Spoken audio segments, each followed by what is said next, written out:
6 months ago, I looked at this camera and said, I'm finna be sober in the club and I'm gonna record it. And then I ended up quitting the club and was able to be sober 30 days. And now I'm really trying to integrate being sober and being in the club. Because I know my best version of me. You know, drinking, it just comes with a certain level of self-hate. I feel like since the culture in the club, all the girls be drinking, a lot of girls be putting up with things that you would not put up with if you were sober. Everybody be drinking, it be kind of competitive of who could disrespect themselves the most.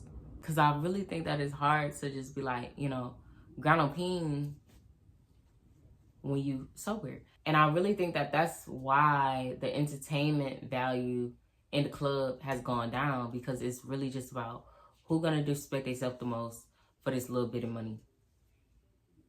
And that go in and out the club.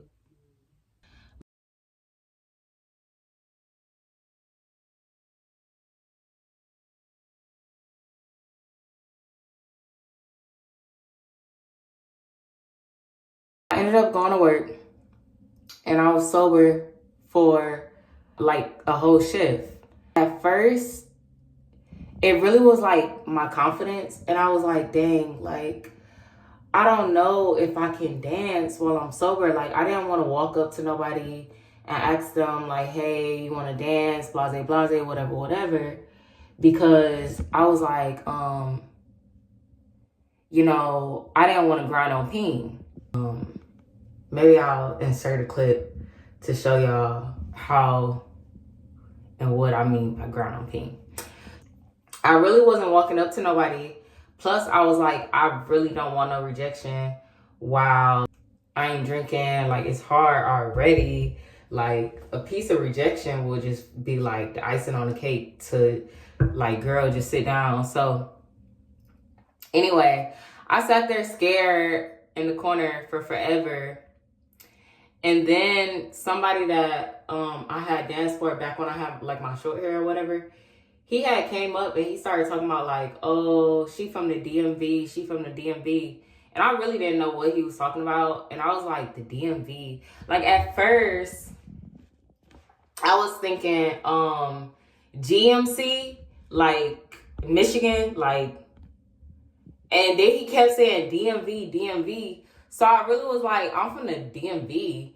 What do you mean I'm from the DMV? Because the girl was you from the DMV? And then she was where, Baltimore? She said something like that. And I was DMV? I was what is the DMV? And then she was you don't know, Baltimore, blah, blah, blah, blah. I was I'm not from the DMV. So anyway, he was about to, he was just sitting there, and he was oh, I thought you was from DMV, whatever. And he got so it make him feel special because I be looking him in his eye. I really just be staring at his nose, and I be smiling and stuff like that. So I think I make him feel special because no other girl be smiling at him or looking at him for real. Because it really is a challenge to look at him. He caca, y'all. Talking to him about my hair. And then I had went back to writing because I was writing about how it felt to be sober in the club. And I'll probably insert a clip of me reading that. So anyway, I'm sitting there talking to the girl that he was telling from the DMV. I was talking to her sister. She was you want to smoke this? And she really was trying to get me to smoke it so bad that I really was okay, girl, what is you trying to lace me? She could barely stand up straight. I'm just no, I really don't trust it. If somebody don't, this is my thing. Rule of thumb that my daddy said was drink your own drink, smoke your own smoke. If you ain't see it get rolled, why would you puff it? I'm looking at her I let the smoke blow, whatever. And if you don't know how to fake puff, then you may really be in danger. Finally, I danced with the dude and I'm oh my gosh, this not as hard as I was thinking in my head. I felt I kept I don't know, I felt I was scaring myself by the way that I really was not trying to dance on nobody. Like, I was thinking in my head, like, dang, I can't dance. But once I got to feel my little thing shaking and I got to feel it moving or whatever, and he was not trying to have me grind on ping. So I really was dancing in front of him because he was like, you say you from Detroit? Like, I want to see it twerk. So I was like, okay, okay. That's all you had to say. That's all you had to say right there, whatever. So I was showing him, like, okay, this little thing can move. After that, I really just got on stage because, like I said, I was not trying to grind on ping. I was dancing up there for like 2 hours. Like, I did not get down. Why are you not throwing the money on the stage? And I've been up here for forever. I was feeling like I'm better than this. Crazy because I told y'all, like, I don't know, it's just so different. Like, I'm not advertising drinking in the club, but really, like, when I be drinking, it be easier for me to deal with people that be getting on my nerves a little bit. And by the grace of God, this girl came and she was on the stage next to me, and I felt like she was upstaging me, like, by twerking. Like, she was upstaging me, but she was really downstaging me. So I just didn't really like that. Like, I mean, it's really only a upstaging someone, but I really just didn't like that because she was very, very thick. And she was trying to get this money out of these dudes that was sitting in the chairs. And I know that it would have just messed with my, like, it would have just messed with my morale. Already, I was already irritated because I wasn't getting no money. And it was a slow night, so it's cool, whatever. But it would have just, like, mess with my morale if they would have came and threw money on her because they had a whole bunch of ones sitting on their table. And so I really just got off that stage, ended up getting on the front stage, and I'm sitting there dancing. Like I said, I was dancing so many songs. Finally, this dude came up and he put $20 on the stage. Enough for me to be like, okay, this is worth getting off the stage for. Ran to the corner, freshened up. I'm like, okay, you got this. And then I walked up to him and he was just talking about like how we don't have no liquor there. And I was just like, yeah. He was like, I mean, I don't drink like that anyway, but it's good that you do like pole because it's pretty boring in here because y'all don't have no drinking. And I was like, oh yeah, it'd be so cool if I could teach all the girls and blah, blah, blah. And I was like, we should have like someone come in that does it professionally. He was like, I mean, you could teach them what you know. And then we were sitting there having a conversation about that. And then I was like, you know, thank you for tipping me on stage. And he was like, yeah, you know, I don't really like too much attention. So him saying he don't like too much attention had already told me, okay, you don't want to be with the finest girl in the middle of the room. So I was like, oh, really? So you like the VIP, huh? Like, because I'm going to upsell. And child, why is my eyebrows crooked? So anyway, so I upsell the VIP. Got him to go back there with me, and I was like, you want me to for the rest of the night? Because it was so slow. Like, it was so slow. So I was like, do you want me for the rest of the night? And he was like, yeah. So I was like, just send me 200. And I just feel like I make slower money when I'm not drinking versus when I am. Because when I'm drinking, like I said, I just get out my head. I don't be in my head. So it'd be easy for me to walk up to the next person and the next person and the next person and the next person and the next person. Like, I don't be in my head. All the knowledge that I've had, like all the knowledge that I've learned and stuff like that, like I still have it. But to put myself out there and be in my confident bag while I'm sober is a whole different beast. Especially at the club that I dance at. Since I have such a demeanor, like the way that I carry myself, I walk a certain type of way, I talk a certain type of way, and I dress a certain type of way where it's like, I wouldn't really say it's high class, but it's high class for the club that I'm in. This is just how my, how I sit, how I stand, how I talk. You know, I'm sitting there like, seriously, like a Barbie doll. So, I don't know, when I be getting lit, I just be more hood and I talk a little bit different. Like I tap out, I go into, cause okay, when I was younger, my mom, like, she didn't want me in the hood, okay? So she had me in the most prim and proper of societies, right? So like when I was in elementary school, Me and my sister and this one other boy, and he was light skinned. We was the only colored people in the whole entire school. Like, my mom really had to go upside somebody's head for calling my sister an N-word. That's how palm colored the society that I grew up in was. So it wasn't until, and even growing up, like, okay, now that I'm grown up and we moved from there because we got kicked out that whole entire, like, they kicked us out the whole entire county, city, a certain mile radius, they kicked us out of there because, like I said, they were very, very racist. Like, so my mom going upside her head was just like ammunition to kick out or have one less black family in their city in a certain mile radius. So anyway, like, and it's crazy because, like, you know, you hear stories and it's like, yeah, like racism, this, that, and the third. It was crazy. So anyway, growing up, every city I grew up in was predominantly white. Like, even getting bullied for being brown. And everybody would call me dark as bark. And I'm brown. Like, if you see me in person, I'm real life brown. So, being inside of, like, schools like that, and, like, being inside of society like that, like, going to different schools, like, it wasn't until I was in high school where the hood was around the corner, but that was just the tiniest bit of hood that could possibly hood. Like, it really wasn't the hood, you know what I'm saying? Like, it wasn't the hood. So finally, like, being in middle school and going to the hood, I remember where I was going with this.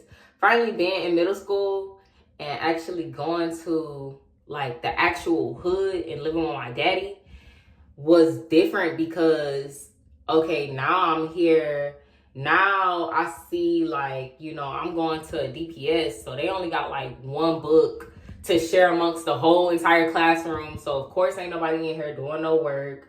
Like, Sarah worried about John sitting up beating up Tyree because at the end of the day he didn't throw a book at his head. Like, it really was some crazy stuff going on. Like, this man trying to get it in with me in the bathroom. Like, it was crazy. And I'm in middle school. Like, mind you, I'm 14. So, you know, seeing the contrast, like, and yeah, you know, we had hood rats at our school that was on, like, birth control when we was all 12 and stuff like that, but it wasn't that many people. So now being put, like, you a certain kind of fish, you is a swordfish, and you is swimming with, you know what I'm saying, the scallops, or is scallop a fish? I don't know. But anyway, you was a swordfish, and you growing up with octopus, okay? And now you go back and you grow up with a swordfish. So actually being able to see that, like, I really feel like I just have a peace where it's just like I can code switch. My mama didn't want me to live with my daddy too long. She was like, no, it's ghetto over there, you know what I'm saying? Like, this after I didn't cop some of the lingo, like, nah, I didn't have my first little boyfriend. I didn't almost got popped in a vacant abandoned house. Like, you know, it's just like, now it's in me. Like, now I'm going back to the burbs, but I'm going back with, you know, that little piece of oomph. Like, it's crazy because I don't want to say the hood is all about, you know, the accoutrements and the smoke and the drink, but really in the bad decisions and, like, you know, getting knocked up and knocking the boots and, like, just being, like, a different value or a different kind of class. Like, you just come with a different kind of way that you carry yourself as a woman. So going after I graduated And now I kind of have like this desire to go back to the hood. Because when I first started in the club, and I started at this club, and I looked at it and I'm like, dang, this kind of ghetto. Like, it's kind of ghetto here. Like, you know, working in an urban club, it's like they be fighting. Girls got men that they work for. When I first started, like, my vernacular was different. Like, I really used to talk different. I used to be able to say more words without saying or like, or, you know, or like, it just was more like I could, like they say you talk how you type and you type how you talk. Pretty much, I was going more into the bougie side of me and allowing that girl to show up instead of the, I'm not gonna say black side, but really just the hood version of me to show up. I wasn't allowing her to really show up until I was in there for so long, and I'm just like, okay, at this point, you know what I'm saying? Now I started copping a drink. Now I'm drinking. Now I'm able to like talk. Like now I'm able to like, you know, when I was living in Detroit or whatever, you know, we was going to parties and hanging out with you know, the low lives and the P's and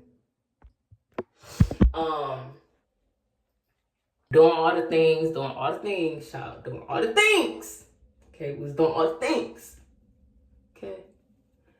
Hanging around the trap house, like just doing stuff where it was just like, wow. You know what I'm saying? But I knew how to talk. So when I first started at the club, you know, I would talk like a white girl, and it would be more like, yes, like, you know how you a black person, but you kind of like talk to appease white people in a way. Like, you know, I'm in the club, but I'm talking to, like, okay, before I was in the club, I was at a restaurant, and it was like, oh yeah, is that gonna be all for you? Okay, I mean, go ahead, and I'm gonna go ahead and call your order, and then I'll come back with your drinks. I'll be right back. You know, I'm working in bougie neighborhoods. They let me take care of their kids. Like, you know what I'm saying? Like, it's a certain level of code switchery, you know what I'm saying, that I was doing. My roommates was white. It was just a certain way that I talk, a certain way that I carry myself, and a certain way that I dress. So to me, being inside of this club, I feel like I just associate the club with my lower value of self. That's where my hood rat can come to play. Like, and I'm not saying everybody in the club is a hood rat or whatever, but you know, that's just where my hood rat come out to play. So I come up, I'll talk to you, like, I got my little drink.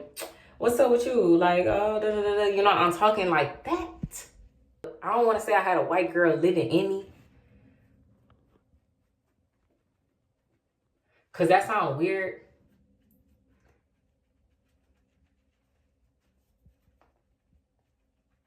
But you know, my idea of my white girl started to kind of dwindle down because I don't talk that language no more. Like, I even find myself when I'm going into the club and I'm talking to somebody, and it's like, you know, they're like, oh, what's up, Lily? Because that's my club name. Anyway, so they're like, oh, what's up, Lily? I'm like, hey. Oh, hey.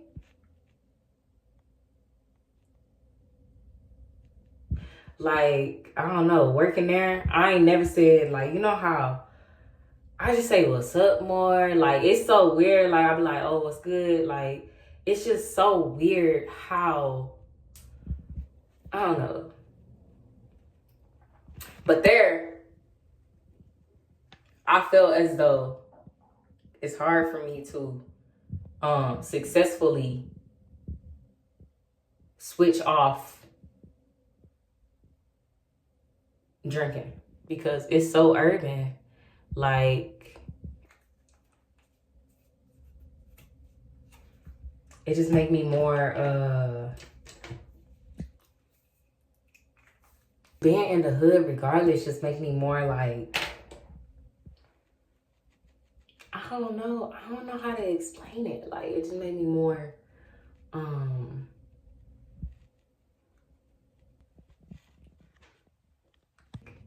okay. Even like when I got to Atlanta, or when I got to Georgia, I wasn't in Atlanta, y'all. But when I got to Georgia, like, and moving from what I was like accustomed to and stuff like that, like being in Detroit and being sitting up talking to this person, that person, blah, blah, blah, whatever. And like, you know, being in this trap house and hanging out with this hood dude, or, you know, working in the middle of a terrible establishment in 8 Mile, which we won't name.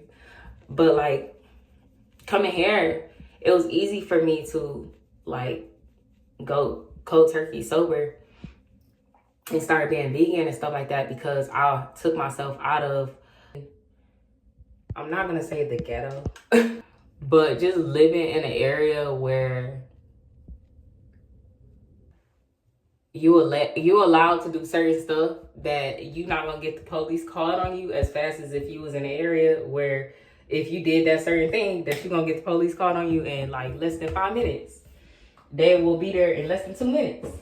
It's just different. It just, your energy is different.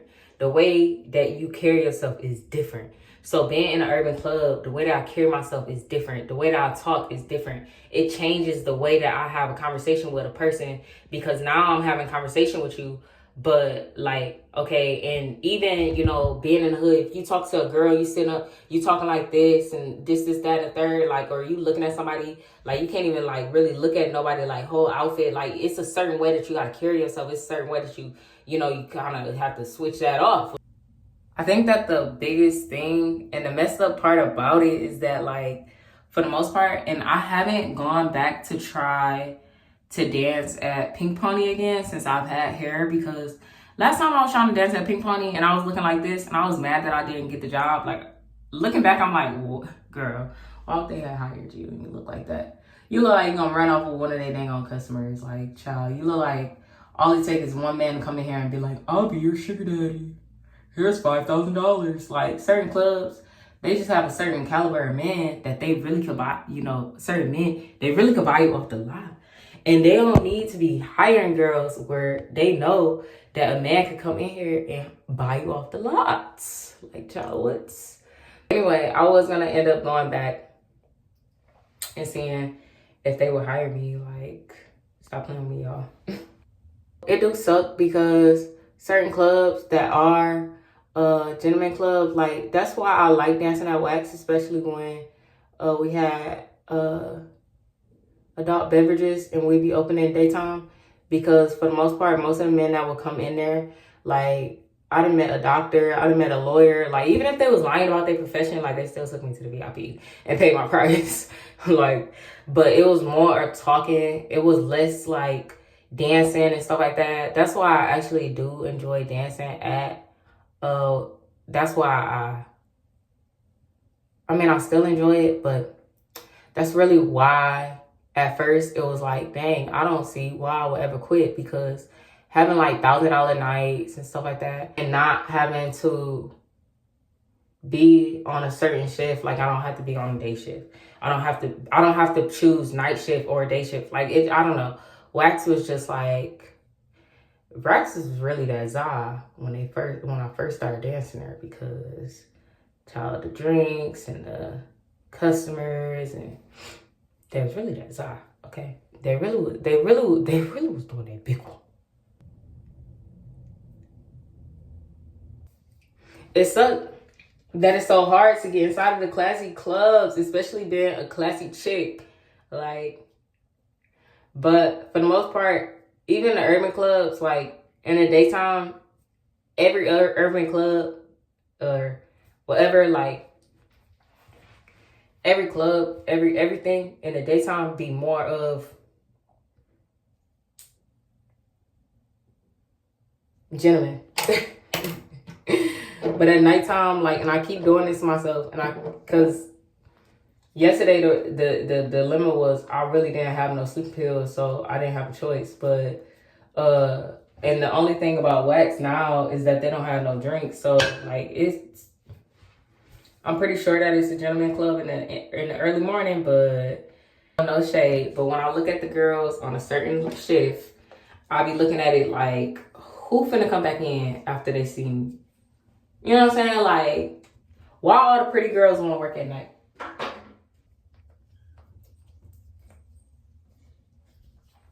Y'all is messing up the club.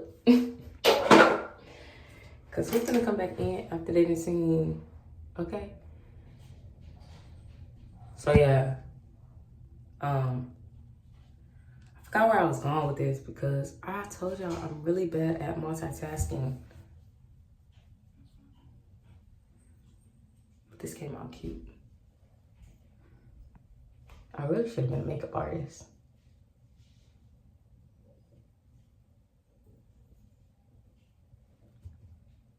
It's not too late. It's not too late. It looks so good. So I think that was the point. Pretty much, okay? And I think this is the point. But pretty much, you have to like get in where you fit in. You have to fit in when you get in. So like, as far as me being like a bougie girl, okay?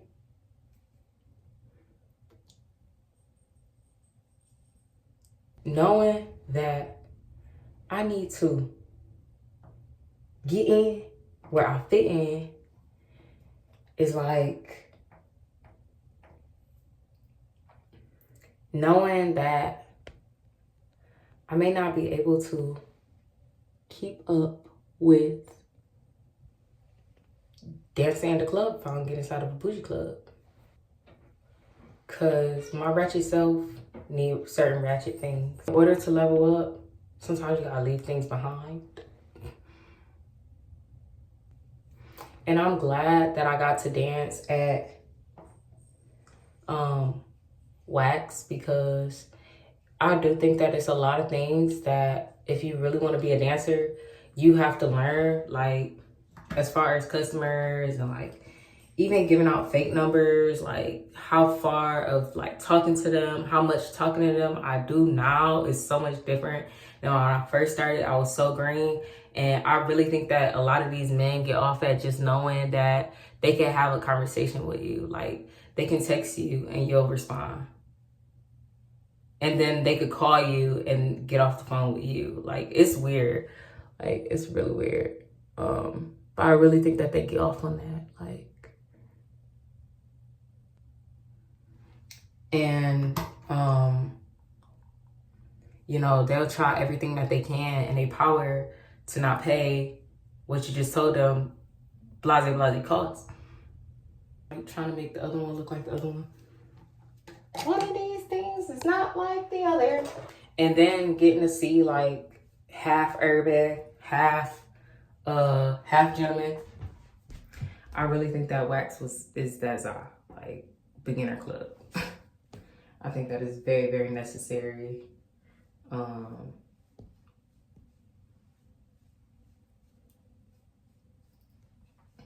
Child looks so good. I don't even want to go to work.